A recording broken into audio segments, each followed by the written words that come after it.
Caribbean Court of Justice, this is the highest court of law within the Caribbean, made its final ruling in April 2015, stating in favor of granting Maya land rights, basically repealing the government's claim.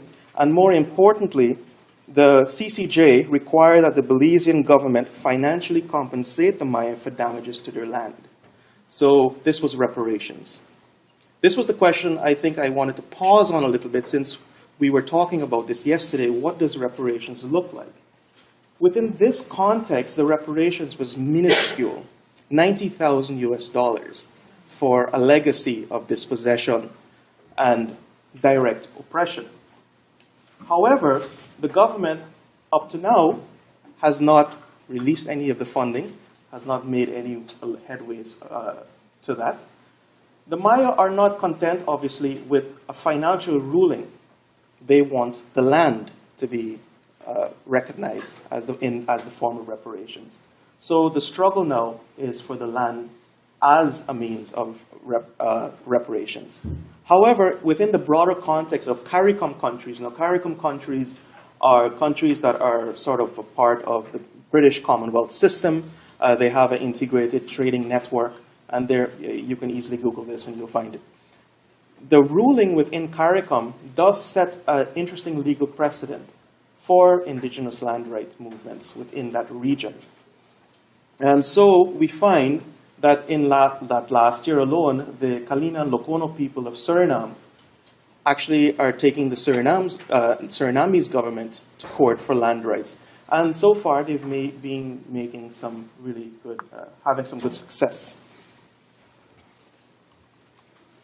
So that being said, what we are seeing here is what I would call the logic of coloniality. I've listed some thinkers here that I'm sure most of you are familiar with. For me, I like putting them up so that we really understand who's saying what. The logic of coloniality, I'm going to focus on McNoll here, focuses on government policy that some folks like David Harvey and so forth would say is accumulation by dispossession, focusing on all elements of traditional life, including personality, including behavior, traditions, customs. All of this is inscripted within the colonial process and reprocessed for its own benefit. Gustavo Estiva and Gilbert Rist really focuses on the discourse of development as still being framed in a way that pathologizes indigenous groups in need of being developed. There is a sense that the government is responsible for their infantile position. That's the position that the government still frames within their mind. This is easily reflected in a lot of CARICOM countries, especially if we want to look at it from a pedagogical point of view, even within the school syllabi, where indigenous peoples are still considered extinct. There is no mention of the smaller groups of peoples who recognize their nations. They all normally grouped as being Amerindian. This is very problematic because it's still being replicated continually. And Joel Wainwright, in his book called Decolonizing Development, focused particularly on the term tutelage, which his research focused particularly on Toledo, Belize, where the policy and practice of not only the government, but also a lot of, and I will say it, a lot of NGOs and folks who are doing food work as well, felt that these communities did not have the traditional knowledge or did not have knowledge to be able to sustain themselves or to protect themselves against whatever they were claiming, especially climate variability. This is something that tends to be thrown around a lot. So in response to these, in response to this notion of tutelage, we embarked on looking at creating our own research. And when I say our, the peoples I've mentioned before.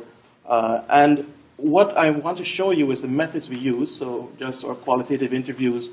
We focus on men and women and individual interviews and painstaking farm visits, which means actually going to the farm for extended periods of time and really understanding what is going on without relying on bogus statistics. I'll leave that up in the open.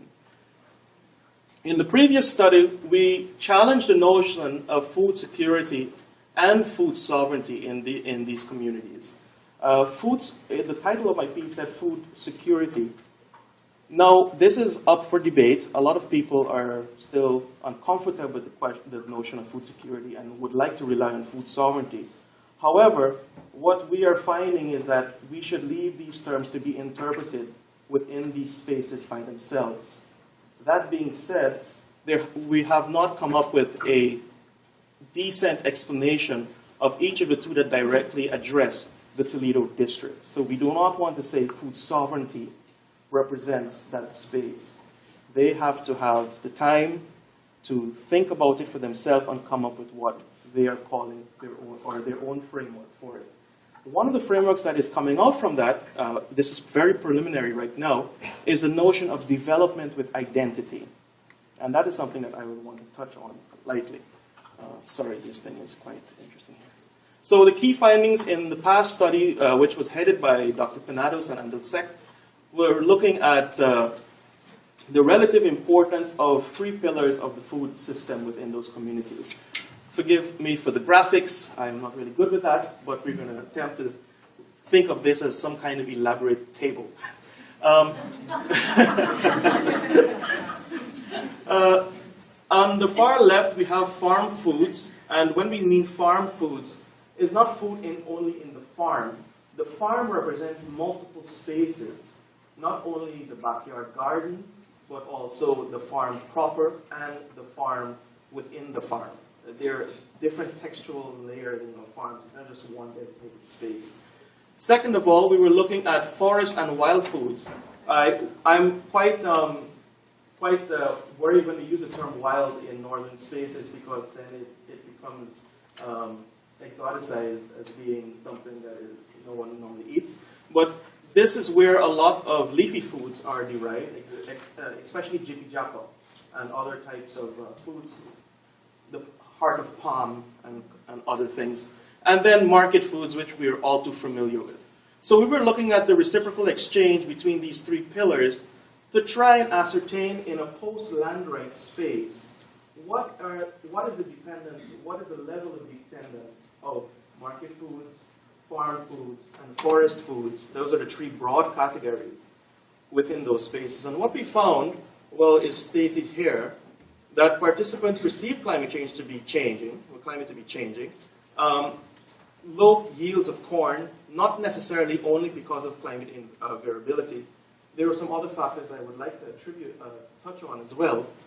However, what was quite worrying was the statistics we were finding that it was ranging from 60 to 30% based on the villages we were working in. And that is quite serious, especially with corn being the backbone of not only the Maya foodways, but also Maya identity. Moving on, parents particularly were reporting, and when I mean parents, more importantly mothers, were reporting that there was lower consumption of traditional foods, both in quantity and frequency. Now, if there are any anthropologists in the room, specifically food anthropologists, I know I'll be challenged with the notion of traditional foods, but I'll take you up on that. I have no problem with that whatsoever. But what was coming out of it specifically was that there was a growing importance and more worrying dependence on market foods versus traditional and foreign foods. Even though this might be common knowledge of folks in the room, we wanted to perform a rigorous study to be able to validate this. Moving forward, one of the things that really touched us in terms of the research was the question of cash.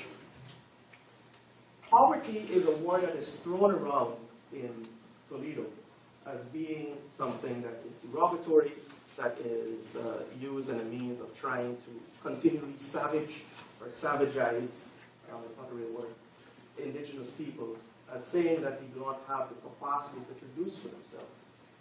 In order to counteract that, an indigenous group within Belize, the Sarsu-Tamish Institute, produced what they called a wealth report. And in that report, they deconstructed the notion of what poverty and cash poor meant. And what they did, particularly, was focusing on their interests as being, one, that poverty is a construct that was never existing in their lingua franca, right? It was more aligned with well-being. Oh my goodness, sorry. Two, that the government framework only understood this term and was not willing to listen or to pay attention to alternative forms of critique on the notion of impoverishment.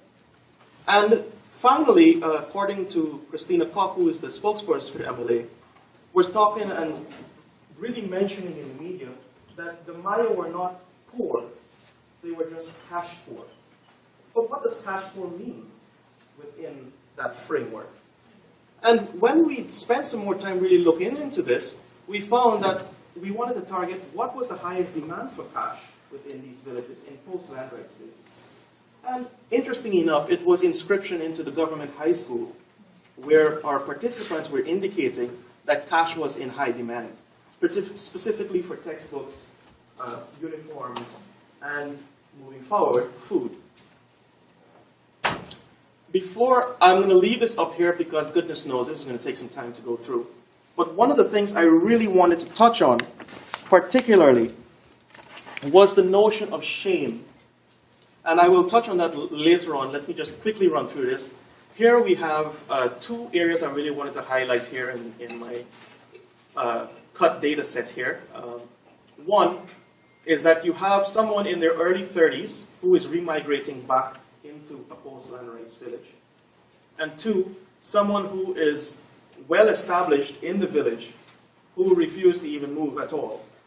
And they provide some very interesting perceptions on food that I will touch on. However, I really wanted to focus on two claims here that I found quite fascinating. One is an individual in their mid-20s who was claiming, because of his skill set in farming, particularly agroecology, that their family was only spending roughly 60 Belize, which is 30 US a month, on store supplies, which was quite interesting and amazing, particularly when you clash that with other data sets that were coming from the community that indicated 3-4 times the amount. Second of all, one participant was indicating that whenever children were going out of the community into the city, which is something we quite know pretty well, of either being in Boston in a well-established place, is that the ability to contribute remittances or send money back home becomes very difficult because of the cost and the standards of living of being in this new space. So the notion here is that there actually is a recognition of the fallacy of going into the city means prosperity. There's a complete deconstruction of that, and it's being indicated in the data sets we're presenting here. I'm going to try and rush through this. Here is where I really wanted to touch on, particularly working against false foods. And when I mean false foods, this is I know there's the French interpretation of this, but this term was actually said by our participant. And this is what he said about his real plan. So what I do is I plant cocoa, I plant balam, mahami, coffee, and mahogany. I try to do lots of things. My plan is this. When my son, my daughter grows, I don't want them to feel bad like they don't have anything. I don't want them to feel shame. So I plant crabo, I plant lime, I plant oranges, and I got everything. I have everything. And then he moves on, sorry I gave away the gender, but then he moves on into what he interpreted as false foods. The chicken is not good for us, the eggs is not good for us, the white rice is not even good for us. Everything you buy from the shop, them grow it with concentrate. They force it to grow. This is what I see happening. This is what I want to change. I don't have to interpret that in proper English, quote unquote, for you to understand what is being mentioned here. However, what I do find quite fascinating with our participant is the investment strategy that is being placed. Now, if we go back this way, it's this participant here who I'm talking about. And this participant's investment strategy is not cash-based. It is in lime, in cacao, in mahogany, in other types of versions or varieties of economies that have a good rate of profitability within the cash economy. So this was a great argument that was being highlighted within this space as being important for the younger generations. Moving forward, I think it is not necessary to touch on this too much because I pretty much highlighted most of it. However, I'll rush through it. For one, it's clashing the notion of development here. And I should put a little side note here that even within this space in Harvard University, you have former ministers of agriculture who are promoting a pro-government version of development, where individuals, I'm not going to say who, are still promoting, even in spaces like even my home country of Guyana, as indigenous spaces, their lands as being barren and in need of technology, and so on and so forth. For the sake of not risking a lawsuit, I will not mention the name. However, the person exists at the School of Public Health. Moving forward, one of the things that I really want to dispel, whether we understand it or not, is the construct here of indigenous actor-centered interpretation of development with identity. And this is very important for people within the theoretical, who are addressing theories of development. And it is important even as of Thursday when I posed this question to a well-known anthropologist who was looking at alternative forms of development. The question I posed to her was, so who are these indigenous thinkers you're engaging with regarding the question of alternative forms of development? And there was a very long pause because there was still a reworking of Foucault. This is something I want to leave in the open here for us to talk about before I go into too much of my time. Because if we're going to talk about indigenous resurgence, land rights, and the notion that is coming out of Belize with the development of identity, there must be a new set of tools to engage with this conceptual framework that strips it of what I dare I call Eurocentrism. Now, I figured it would be wise to put some pictures up because apparently that's what everybody does. On the far left is a ceremony which is part of what is called now the Maya Bee celebration, the spelling bee. On the far right, on the top here, is a graduation by the Tumilkins of the Tumilkin Center of Learning. And on the bottom here is a pamphlet from the Quechua Healers Association. Now, I want to touch very quickly, oh my goodness, on the notion of development with identity and show you two very concrete examples so that you can see that these things are actually working. First is the Tumilkin Center of Learning. The Tumilkin Center of Learning was established part by my advisor, Dr. Filiberto, to address the erosion of cultural knowledge and identity. Second of all, it is based on a Maya knowledge-based curriculum. And what I really want to touch on here for a few seconds is an address of mitigating shame in consuming traditional foods.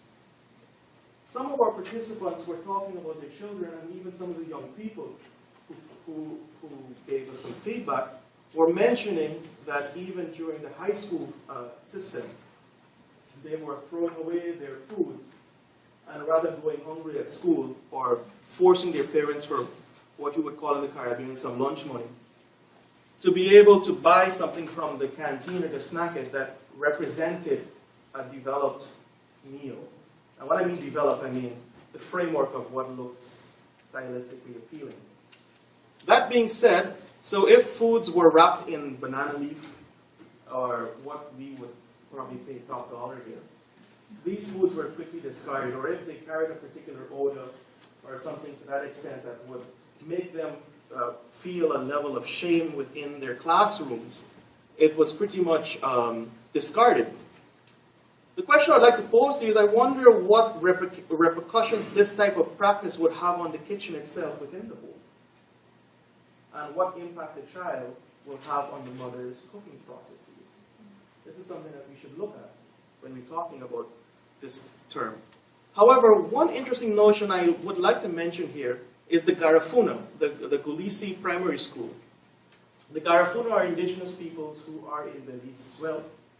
And what they did is they decided to rework the alphabet. They started from that basic framework. And they removed the image of A for an American apple and replaced it with a traditional image. And it's those small little nuanced steps that they feel are very important for the growth and for the well-being of their children, especially in relation to their food consumption patterns. So I would like us to think about how food sovereignty, food security, whatever you want to call it, or development and identity, is how do you engage with it? And this is a great example from the very basic root. The Kachi Healers Association is a group of traditional healers that acquired a large tract of land to plant medicinal herbs that are beneficial and that are also framed within their knowledge-based system as having health properties. They also use this space as a means of education. It's a pedagogic tool, not only for the Maya, but for anyone who is interested in participating. Because for them, they felt that in order to show, they have to show, if you understand the play on words. So this is a functioning space, it's a farm. However, because there's a lot of research teams going in, taking genetic materials and so on, my only question is in terms of patenting laws and the moving of genetic materials from these spaces. This is something that they are now addressing. If there's any legal minds in the room that are interested in this kind of notion, I would encourage you to contact them. And I would like to thank you for listening to me for the last few minutes. I've listed some websites here for you to check out. You can check them out if you wish to contact anybody there and so forth. You can feel free to contact me or contact them directly. With that being said, thank you very much for your time. I have enough time for any questions and so on that you may have. Thank you.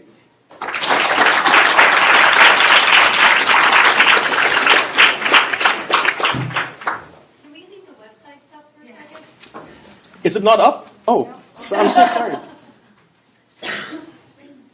I did not do anything. It wasn't me. There we go. Thank you. No problem.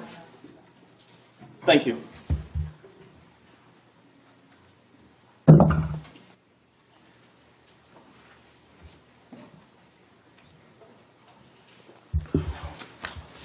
guess you turn it off. Just take.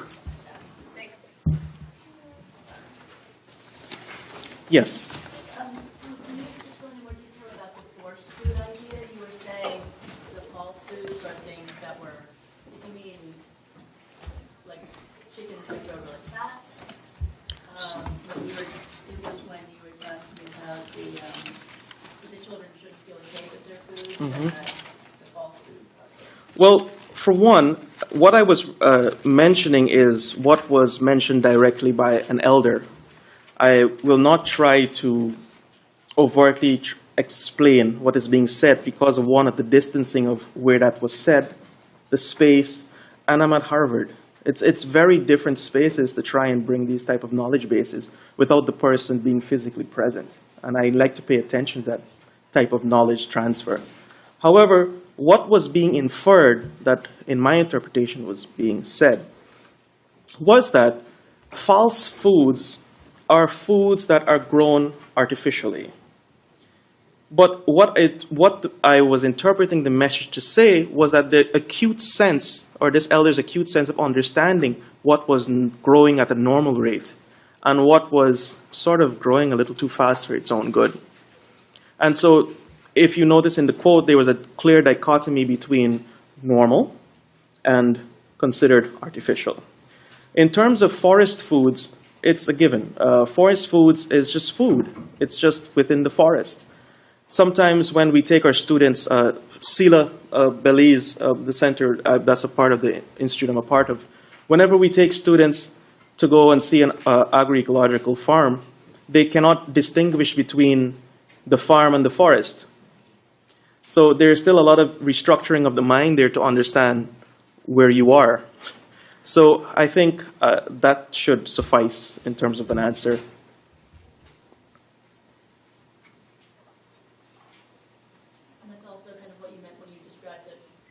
government sees as barren lands, because for them it's barren, it's not traditionally farmed in what they're expecting. Yes. Yes. Being Native American, I never understand what they mean, and maybe you can explain being that our lands are barren. Because we don't grow what they grow? I don't understand what they mean by that. Well, I cannot speak as being native. Well, for your study. But within the purpose Yeah. of the study, one thing that is very clear is the notion that traditional foods Yeah, is considered that's what I thought. considered to be part of the periphery of consumption within the country. Okay. And this is problematic. So you have a lot of nutritionists, other researchers who are looking at the nutritional value of what was considered traditional foods. And the moment that sheds light, it's quickly inscripted within the government's framework. But then you have an upsurge of what you call these superfoods. And when that happens, then superfoods become inscripted within the regular agriculture, what I call the agricultural development complex. So it's a lot of tension between those two frameworks there. However, nonetheless, one of the things that the MLA is trying to do now is to decolonize the palate, to look at how do we reinvent traditional foods, or more specifically, how do we reinvent traditional ingredients for contemporary food consumption among young people? Yes. On the subject of decolonizing the palate, my question was regarding the mitigation of shame eating traditional foods, Mayan foods in the school. What other strategies have been hit upon aside from the Garifuna school alphabet? Okay. Sure. For one, I would refer you directly to the school. That's why I normally put those websites up there, so that I don't have to feel like I have to filter or to act too much as a bridge for all this hard work that is being put in. Second of all, if you go on their website, you will see specifically how they are addressing other elements of reworking my identity. And I think that's the best and most responsible answer I can offer without trying to speak for the hard work and of a particular group of peoples. Yes? I have a question about what you expressed concern about some patent issues with respect to the medicinal Mm-hmm. if you will, that have been created. Was your concern that those coming in and working from outside the community, living there, are extracting and then filing for intellectual property protection on these products? Or was it the reverse, that they were somehow already owned by external Right. forces? That's- Both are is two Yes. sides of the same coin, but I'm wondering what you were getting at there.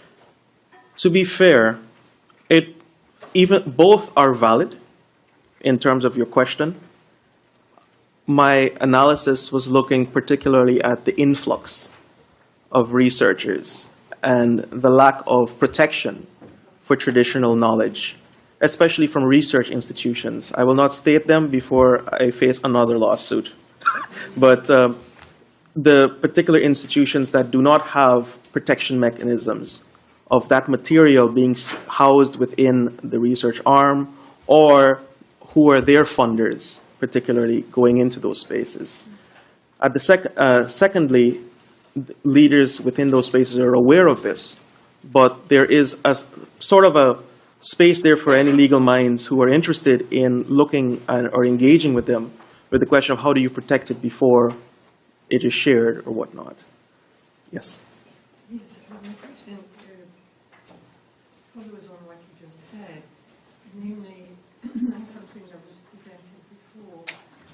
There's a great deal of looking for germplasm, some plants, cultivars, and bringing them and patenting them because we're losing biodiversity dramatically.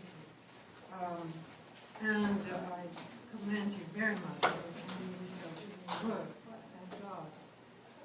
However, I do have some question, or I'm wondering, because I think that when we do interviews, which is how we gather the information, we are limited to what can be verbalized. Yes. A great deal of that knowledge is in action, in Yes. the body, in the hands, Yes. in the body, in the saliva, somewhere. Mhm. And it is, the modern West that has privileged verbal, Yes. mental, and if it's not conveyed that way, it doesn't exist. Yes. So I'm very concerned with this. because Yes. In all our education, Mhm. We are primed that that's the only knowledge that exists, and therefore it becomes invisible Right. and devalued. And the practices that have created and continue a little bit to create the most amazing biodiversity. I'm talking about the high Amazon, Mhm. the low and the high Amazon, right? Incredible. Yes. With a mixture and a blending of what you could call agriculture. All our categories don't work. Mhm. There's no forest and garden division, Right. or wild and domesticated. Mhm. None of this works, and therefore the practices are not, and they are not often translated into words, disappear from the radar. And then people come, and then they say, we know how to do it. Right. We have to come, and we have to blah, blah, blah, blah, blah. If I may respond to it, for one, being from the high Amazon as myself, we used to have a running joke about who is the next researcher coming into our community to see how many US dollars we can get. It's a village joke. Anyway. However, I would like to highlight the work of Linda Twary Smith, who wrote this book called Decolonizing Methodologies, who really engages with the question of research methods and what is being, and she uses the word extrapolated from these spaces. If you would notice in my presentation as well, the people I'm working with and collaborating with for a very long period of time is the only way I think is fairly decent, responsible manner of engaging with this type of research. However, it still is not perfect, and that is something that I accept as well. Nonetheless, I am still heavily appreciative of Maya scholars asking me to participate. And a question was posed. I was in a conference a while ago at the University of Toronto, and Linda Smith and Dr. Pinados were there speaking, and a question was posed to them as, when about researchers who are not non-Indigenous doing research? And the response that Professor Smith gave, I think, is something I would repeat, is that participate when you're asked, and do not participate when you're not asked. And that's my short end of the answer. I only have time for one more question because, unfortunately, I'm heading straight to the airport as well. It's over. It's over. Okay. Thank you very much for your time.